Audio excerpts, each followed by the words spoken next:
We are live. Welcome, everybody. My name is Krisa Skodra, and I'm hosting Connections Unplugged from LinkedIn to Live, my personal podcast. It has been on my mind for a long time. The idea is simple. Every week, I want to introduce you to one of my LinkedIn connections. I'm connected to approximately 5,000 something, 6,000 nearly people, great professionals, inspirational people. So I thought I have such a great network. I would love to get to know them on a deeper level, personal and professional as well. So this is where the idea of Connections Unplugged started. It's an unscripted, unplugged format. My guests don't know what I'm about to ask them, so they're good sport. They're open to discuss about themselves. So open as a book, so feel free to join us. Stay tuned in this 30-minute episode to get to know my guest for today. Today, let me add him into the studio. I have the pleasure of having Maximilian LeRoux. Hi, Maximilian. Hi, Krisa. Thanks for having me. Thank you so much. You are a person, we'll get to the bottom of your personality and what you do really in your life. You're a very interesting person. Your LinkedIn profile, your headline reads CEO, co-founder at Acouspin and economist. And then when we scroll down in your about page, it says that you're an accomplished leader with an extensive record in driving global business growth across diverse industries. You bring extensive experience as a CEO, CCO, entrepreneur, co-founder, but the list goes on. I would like to get to know you because we don't really know so much. We've recently been connected because we are both candidates in the municipal elections in Espoo. You are based in Espoo. We see behind you where you are at the moment. Tell us a little bit. Behind me is the Ring 1. I'm in Technopolis in Otaniemi. This is where everything is happening in Finland. I think on the business side, this is where research and education and businesses and public funding come together. And I really see this as the motor of Finnish economy. And it's actually a lot of fun when you just come out of the Aalto metro stop. You see there's a lot of bustling and hustling going on and lots of like hope and energy. It just feels good to come here. It gives you this drive of let's get things done and be innovative and work and do cool things. You are, as you said, in the hub of innovation, in the heart of innovation in Finland, I would say. So you are also a multicultural, multilingual, a person that brings experience from around the world. But as a person, tell us a little bit about your background, who you are, where you're coming from. Your name is French, German. Tell us a little bit who you are and what was your childhood like? Was little Maximilian a person curious about life, wanted to go places, did you see the future when you were little, when you were a teenager? Or how have you come to this? Let's go back in time. Tell us a little bit about your childhood, will you? Okay. It was a long question. Let's try to keep it concise. But yeah, I am half German, half Finnish with a French last name. I have an American wife and 3 kids that were all born in a different place of the world. And maybe that as all has its roots in my childhood, as my father is Bavarian and my mother is in Finland, but we lived in Frankfurt, and then we came every summer to Finland by boat. And so you drive, and my father always stopped at every castle and monastery on the way that you can find. I felt like by the age of 12, I've seen every church in Europe. And so as an architect and interested in history, of course, that was something that he was interested in, and that got me interested into all of those things as well. Like I loved castles, especially the weapons chambers in them when I was a kid. And then it was all curiosity and traveling and seeing the world. I have memories of things when I was a 10-year-old kid playing at the beach in Spain with another 10-year-old Spanish kid, and neither of us spoke the other one's language. And we had a lot of fun together for like 2 days without using hand and feet to talk. And you realize that you have a lot in common as humans. We all have the same desires, and there's just some bridges we have to. Yeah, one of them is language. So it always got me curious in learning languages. Of course, growing up bilingual helps to learn more languages, but you get this open-mindedness of like embracing how the world comes, and I keep this until today. This, most of all, what drives me is curiosity. I want to see how things work and what people do and why do they do that, and then maybe use my own experience also to inspire people to believe in their own capabilities and to be curious and just keep going and making things and enjoying life. We only have this one, so do the best out of it. Yeah, you strike me as a curious person, and I share this quality myself. I always love learning, and I'm curious about things, and I think that makes people really develop and reach their full potential. What brought you to Finland? So you said you grew up in Germany. What was the age where you've been visiting, of course, your grandparents, I guess, here in the summer, as you mentioned, but then what happened? What brought you to Finland? When was that timeline? Tell us a little bit. When did you transition to your mother's home country? Yeah, so this is also embedded a little bit in my childhood, or in my teenage years. I was very active in the school, in the pupils representation, and then I started to get to the age of 17, 18, when I thought, okay, now school will end one day, but I really like to do something for where I live, for the society. And so that's when I joined politics. And I ran for the city council in Frankfurt. I was elected twice, and I ran for the German Bundestag, for the national parliament in 1998. And so very early on, I was quite successful in politics. But I had one crucial moment. The first time I was running for the city council, I didn't make it by just very few votes. And first, that was devastating me because I was so excited about it, and we did such a great campaign. How old you were at that time? I was 20. Mm-hmm. And so the party hasn't been in the parliament for 16 years, and then we came back in the parliament. We passed the 5% threshold, and in the age group between 18 and 24, we had more votes than in any other age group. So, and that was all due to the campaign that I ran with my young fellows. And so while everyone's celebrating, yeah, we did it, I was like, oh, but I didn't make it. So that was like really hard for me to celebrate the success that I was part of, but not, have also the benefits of getting elected. So you're highly competitive, I hear. So what was the unique elements of that campaign that you ran as a 20-year-old? What was the unique angle that you took?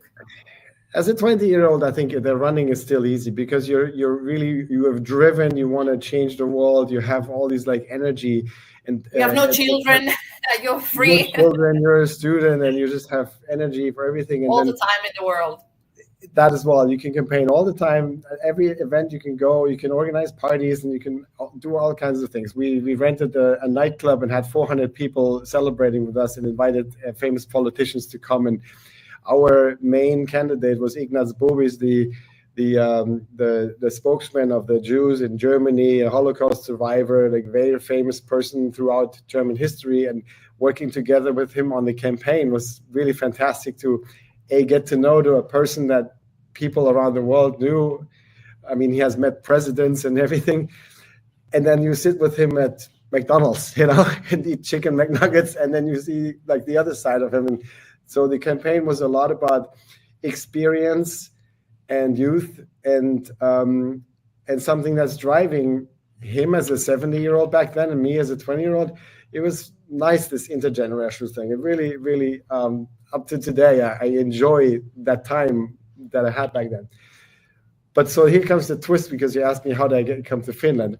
So what happened then is one morning I got up and I said, okay, I didn't really like to study law anymore. It wasn't my thing in that time. I was in law school, and then I did the politics that in my mind at that moment didn't work out. And then I took all my savings, took a train to Spain, and went 3 months to a Spanish language school in Salamanca, and then became friends with one of my classmates that we're still friends with. He's now a diplomat for Germany, stationed in Brussels, and we went backpacking to Argentina to just practice a little bit after our 3 months language school. And then when I was the first time really outside of Europe, I had been to New York once before, but that was then my first time that was something that was completely new to me. South America, developing country, it was like, wow, it hit me like, wow, there's so much in the world I can see. And that got me into this, I want to just go everywhere. So I ended up traveling with the Trans-Siberian Railroad. I was in the year 2000 in the Panama Canal as Panama got their canal back. And so did a lot of these things. And then every time I came back to my hometown, it started to get smaller and smaller and smaller. And it's like, then I felt like I'm too young to just be here forever and go on vacation. I wanted to live in other places to really see how is it. And since I spent all my childhood summers in Finland and I love it here, I wanted to see how is it when you're not on vacation and it's not summertime. What is it in November or in February to be in Finland? Do I still like it then? So tell us, please, for those who are wondering, how is it to live in Finland, in this quote-unquote happiest country in the world? How happy are you in the month of November once you experience that? I always say to all the Finns who are complaining about the weather that it's really an attitude thing. I love these times of the year when it's so light out, when you feel like you have a full day after a full day of work. So you have like 2 days in each day in the summertime. So it's kind of nice to calm down in November and read a book and put a candle on and listen to some music and have this time for me to regroup. Usually when the new year comes, to me, it's like new year, new challenge. Then the stretch between January and March really gets to me. We're like, okay, spring already, I'm done. So that's when you really have to not do the typical hibernation that a lot of people here do. They just follow their routine and hope one day will be springtime. That's when I started doing the ice hole swimming and doing all kinds of things just to. So you have a positive attitude. You haven't yet been affected by this. Of course, it does affect a lot of people. You're there in the international community and hub there in Otaniemi in Espoo. What is, and you are yourself an international person, multicultural, multilingual, you raise your children also in that kind of setup. What do you think are the challenges that the international community is facing in Finland? Maybe weather is one, is employability another one, is what do you, because you're hearing, you have, I guess, colleagues, from all over the world. You speak with people, you speak from, students at Aalto University and so on. What problems, what issues, what concerns, or even what ideas they have brought to your attention? Because I want to say here, let me promote myself a little bit and you. So I'm running for the Espoo City Council with number 387, and Max is running as well with the National Coalition Party. Maximilian, what is your numbers? Tell us, please. 349. 349. And are you also in the original elections? In the aluevaalit, yeah, I'm there as well. I think 2272. 2272 and 349. 349. So tell me a little bit about, from your point of view, what is high on your agenda, and what have the residents of Espoo, especially the international community, I want to hear, or there in the innovation hub where you are now, have brought to your attention? Yeah, so as an international, it's always difficult to go somewhere else, as I've been to other countries myself. And the difference really is when you're not a student anymore. When you're a student, you make lots of friends, everything is exciting, and you mix with the local people. Like when I lived in Argentina, I had only Argentinian friends, and I still have friends from there that are some of my best friends throughout my life. When you move somewhere for work, it's harder because people, wherever you go, they're usually, lots of them have family, have children, they have friends from their own childhood that they don't even have time to see all the time. I don't have time to see all my friends as much as I would like to. Like when I was a student, you see them all the time. So then any new person is difficult for you to accommodate. So it's not even that you don't mean it. You just don't have time to make a lot of new friends when you have to run after kids' hobbies and your work and everything you have in life already. So it is much harder to integrate when you are in an adult life as an international. So that's normal. That's not particular for Finland. That's just a really normal thing. I think Finland has been only opening up a lot for the international community over the past 20 years. I think it was a lot less. We see here your website. I pulled it up. You can go ahead and share, please continue. And so I think what the international community here would love to see is like they have a lot of ideas. There's a lot of talent, and there is just by being from somewhere else, naturally you see things from different perspectives. Just because you grew up differently. That is a big benefit for any company, for any classroom, for anything you go to have diversity. It's just like, it enriches life because it brings this curiosity out. Like when you're like, oh, so what do you like? Just trying to eat what other people eat or learning a few sentences. It's always fun. And I think what the international community what you want to feel is that people appreciate what you're bringing to the table. Like, hey, this is really cool that you're coming from such a background, and a lot of internationals have a lot to give. And the market is very small. There's not it's a small country. There's enough problems in the economy here and worldwide that it's not like there's too many jobs available to begin with. So that makes it very hard for the labor market to absorb all the talent, even though it would be there. And so it's not. Sometimes you read these posts like, oh, and like Finland is missing out. Yeah, it's not like anyone does that on purpose. To like, oh, we don't want to hire those, or we're just sticking to ourselves. That it may feel that way, but it is not. But I must say here, I don't know if you see it from your point of view as a you're also a Finn, right? Your mother is Finnish. I don't know if you see it from a position of privilege, allow me to say, but if you have, and of course your name is not a typical Finnish, but you do speak the language your mother was speaking to you, Finnish. You come from a little bit different perspective, but I must say that I have noticed discrimination if you have a foreign name, if you have dark hair, not to mention dark skin, and you look completely different, or you practice a different religion. It's been researched also, it's been published on the media, if you recall, the research that has been done with the fake CVs, the professor, the researcher at Helsinki University who made the research. And it's a fact, I've seen also a lot of nepotism in Finland, meaning that some positions are given to least qualified Finnish people just because they're blonde, blue-eyed, know the right people. And then you might have a master's degree, a PhD. For instance, in Espoo, there's a lot of PhD students, very smart people from around the world who are unemployed and a part of the Center of Unemployed Highly Competent Foreigners, Koske.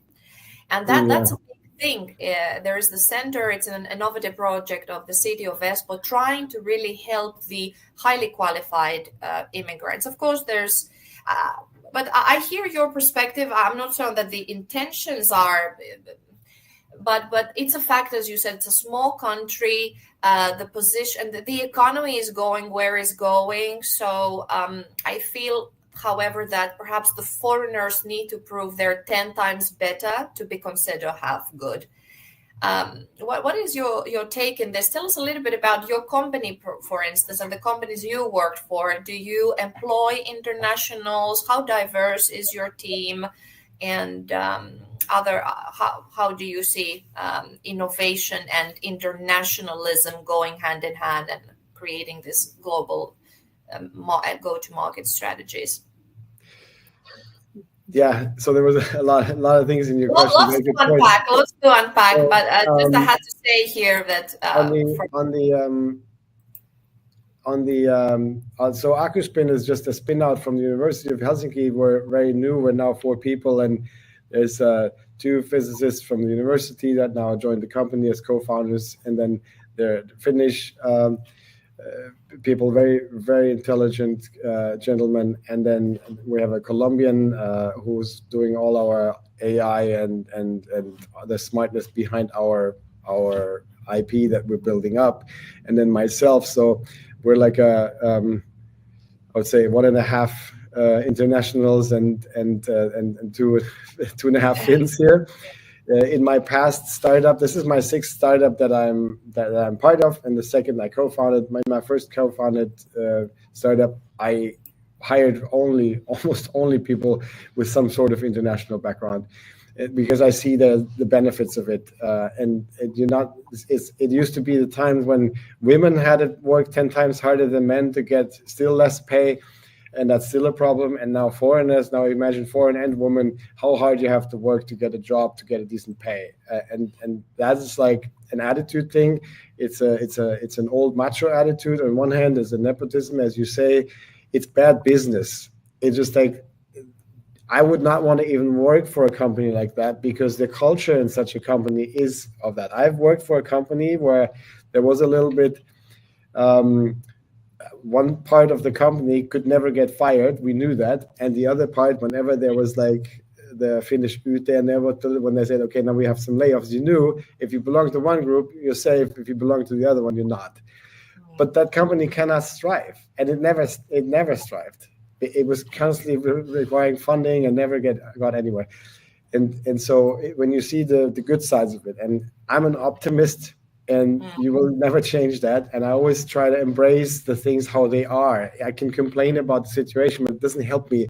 And it doesn't help an international professional in Finland to just complain. I understand it's frustrating, but it doesn't get you further. So look at the companies that are founded by people in their 40s and younger. They are much more likely to hire international talent. The statistics show that the companies that were founded in the past 10 years, they hire proportionally much more foreigners than anyone else. And it's not necessarily because, for like, oh, we just want to be nice. No, they know we find the right people in a certain type of education, a certain kind of background. And that's also what I say against people who say, oh, we got to first get jobs for our own people.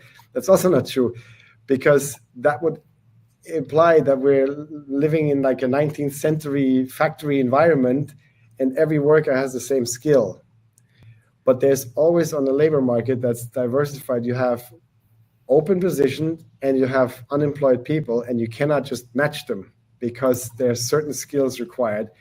And with the companies that are newer, especially when they're tech oriented, anything that gets funded by Business Finland has a requirement. Can you create IP? Can you make something typical that you could protect? Can you export it? Can you create income and wealth for Finland? All these companies that want funding from the public side have requirements of being export oriented. These are natural, the ones that also need the people who can bring services somewhere else to understand the world.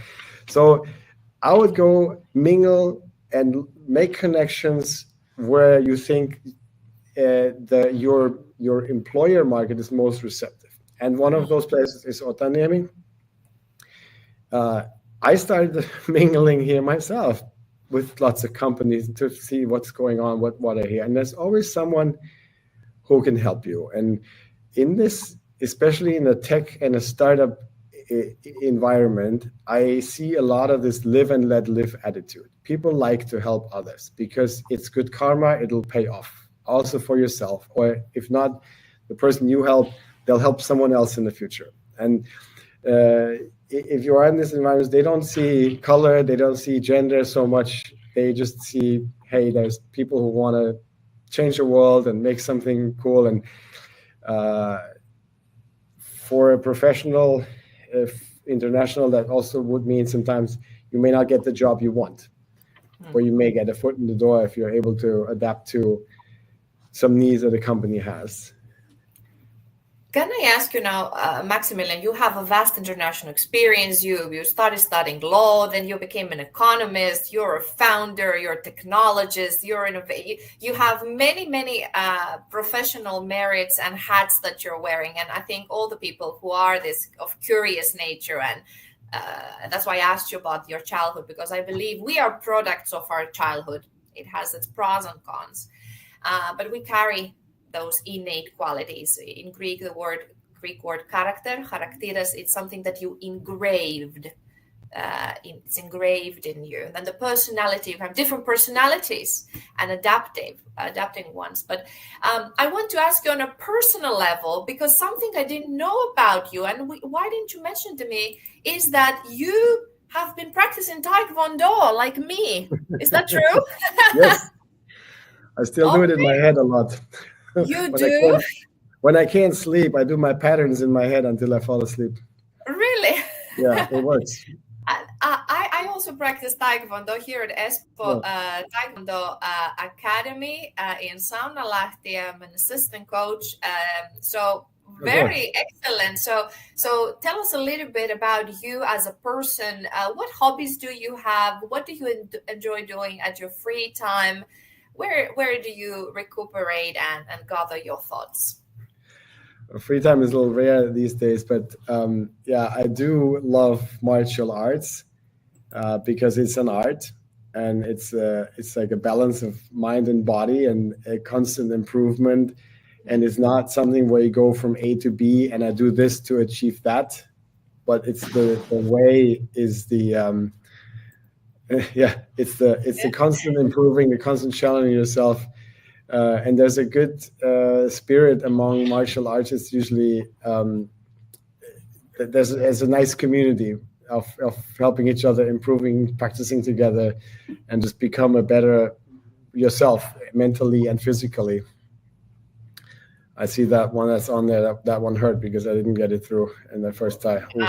Okay, so here you were breaking boards. So this is something I enjoy doing as well. So excellent. Next time we have to meet and we practice some Taekwondo together. I'd love to welcome you to Saunalahti school where we practice. So you could be our guest coach there. Yeah, sounds good. Excellent.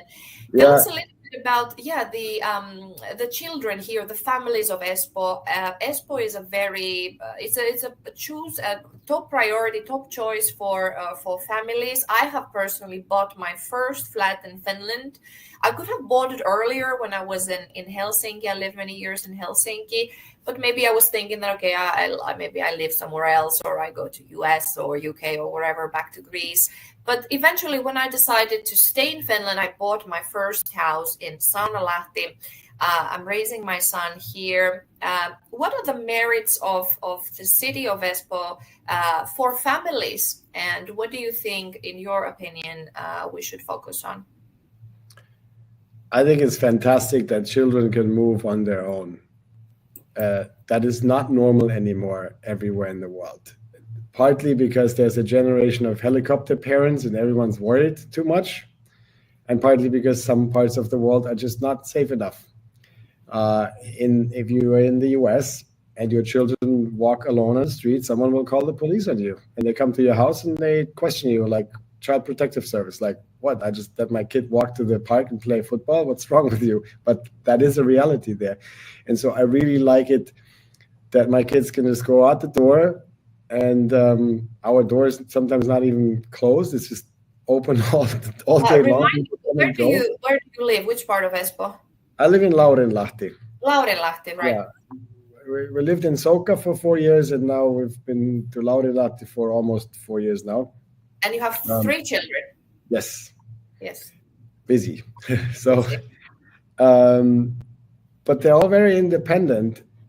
My children go to the German school in Helsinki, so they've been going on public transport since early on. It's a long way to get there and come home. Mm-hmm. But then when I went to visit my brother in Berlin last fall, my son had been friends with the son of the German ambassador, the previous one, and they moved back to Berlin. And he called him and said, "Hey, I'm going to be in Berlin." And then he just jumped on public transport in Berlin and went to visit his friend because he was used to just going on his own. He knows how to find the schedules and where to go, and then whether it's here or somewhere else, it's just it's just a practice thing. You're not afraid. Of course, there he speaks the language, but it was I like that thing about Espoo. It's easy to get outside the door, get fresh air. There's bicycle lanes everywhere. You can go all the way from Espoo to Helsinki along the water, and there's a lot of safe methods to get around, and it's easy to have family here. It's easy to, it's almost everything's easy here. It's like we're so pampered with it, and sometimes forget how nice it is. That's why I always think it's good to live abroad. To get some perspective, definitely. I must say, however, that as myself, I don't have Finnish roots, even though I deeply love Finland and the language. My son is a Finnish Greek boy, but I feel that sometimes you cannot, because when you love something, you want to make it even better. So it's good to criticize it a bit, because then nothing would be even better. So yes, the perspective I understand, but I would like to criticize my own home country of Greece, as I always been doing, but also now this country that I call home. For instance, there is areas in Sanolahti, I must say, we have some issues that could be developed still. Like there are small differences where you live. But something for closure now, Maximilian, what legacy do you want to leave behind? You're a multi-talented person. You've been doing so much, super active, dad, entrepreneur, economist, business, this and that, politics. What don't you do? But if you want to, if you remember the future and your legacy, so if you try to go 50 years in time, what legacy, people searching for you, your ancestors, the kids of your kids, and so on, what is the image, the legacy you want to leave behind? To be known as what? A man who fill in the dots. That's a very good question you're asking. So, as you're from Greece, I love the word kairos, the inflection point that it was meant, like a moment where your life could go into a different direction. And the ancient Greek celebrated that as something very important, that change can be something good. It come by chance, by accident, or enforced, or you just feel it, something's happening, and now I should go take my life in a different direction. And so I think embracing change, never giving up, always seeing the positive side. Like Martin Luther King said, if the world was going to explode tomorrow, I would still plant an apple tree today. And I just think about, I always want to do good. And I want other people to believe in their own capabilities and enjoy life at the fullest, even in the moments when it's difficult. And I want to be remembered as someone, Max is always positive. He was always optimistic. He always kept that child inside of him. When you keep that child in yourself, so many things become easier because you don't take everything too serious. You're an adult, you make adult decisions, but don't be like so, and I think it makes you stay younger and happier and grow older if you can just maintain this childhood curiosity and embrace the world how it's coming to you.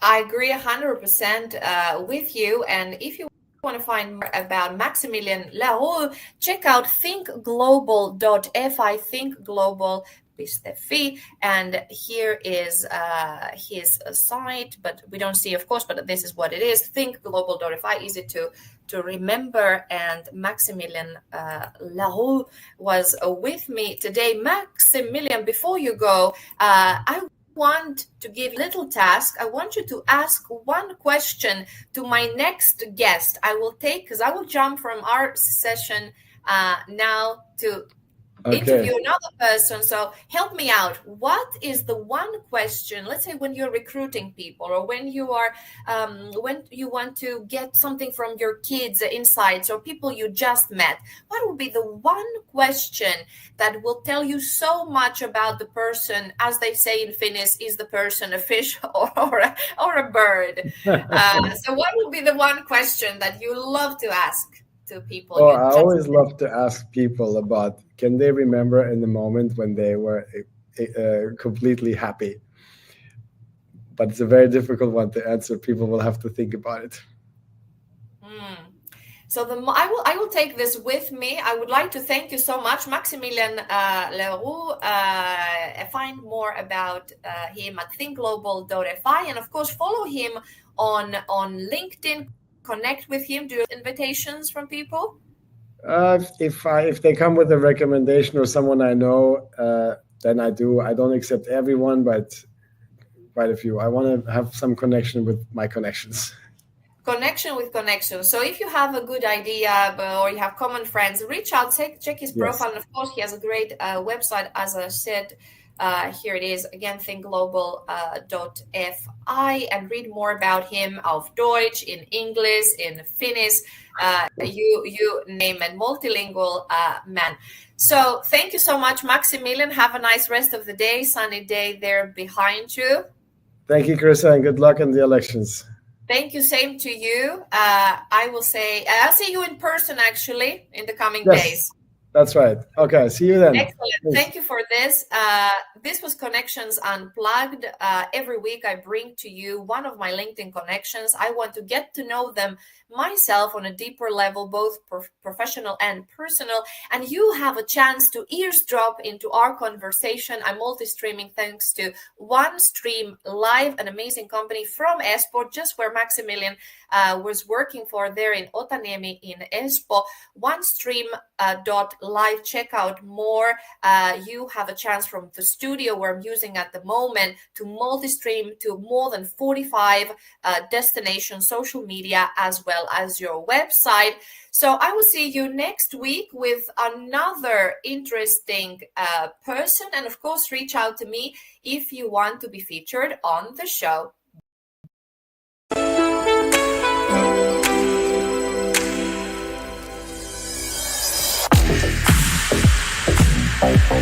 Thank you.